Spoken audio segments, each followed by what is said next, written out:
తులారాశి. ఈ రాశి వారి యొక్క గ్రహస్థితి చూసినట్టయితే సూర్యుడు, బుధుడు, రాహు, గురు వృషభ రాశిలో సంచారం చేస్తున్నారు. వీటి యొక్క ఫలితాలు ధైర్యం మీకు చాలా ఎక్కువగా అవసరం ఉంటుంది. ఏ పని తలపెట్టినా వాటిల్లో మార్పులు గమనిస్తున్నారు. దాని తర్వాత శుక్రుడు మేషరాశిలో సంచారం చేయడం వల్ల ధనలాభాలు ఎక్కువగా గోచరిస్తున్నాయి. శని కుంభరాశిలో వక్రస్థితిలో సంచారం చేయడం వల్ల సంతానపరంగా కొన్ని ఇబ్బందులు గోచరిస్తున్నాయి. చదువుకునే వారికి ఒత్తిడి ఎక్కువగా ఉండే అవకాశం కనబడుతోంది.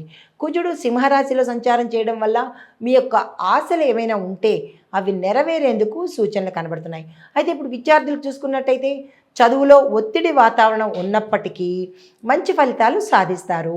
సైన్సు, కంప్యూటర్ అప్లికేషన్సు ఇలాంటి వాటిల్లో చదువుతున్న వారికి అదృష్టం కలిసి వచ్చేటట్టుగా గోచరిస్తోంది. అయితే పోటీ పరీక్షల కోసం ఎవరైతే చేస్తున్నారో వారు డెడికేషన్తో చదివితే, డెడికేషన్తో కనుక ఉండగలిగితే సక్సెస్ సాధించే అవకాశం గోచరిస్తోంది.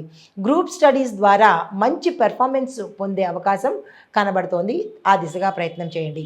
ఉద్యోగస్తులకు చూసుకున్నట్టయితే మీ ట్రాన్స్ఫర్స్ ఎప్పటి నుంచో పెండింగ్లో ఉన్న ట్రాన్స్ఫర్స్ అయ్యే అవకాశంతో పాటుగా మీ యొక్క బాధ్యతల్లో కూడా అంటే మీ కేడర్ మారే అవకాశము, బాధ్యతలు, రెస్పాన్సిబిలిటీ ఇలాంటి విషయాల్లో కొత్తవి తీసుకునే అవకాశము, చేంజెస్ కనబడుతున్నాయి.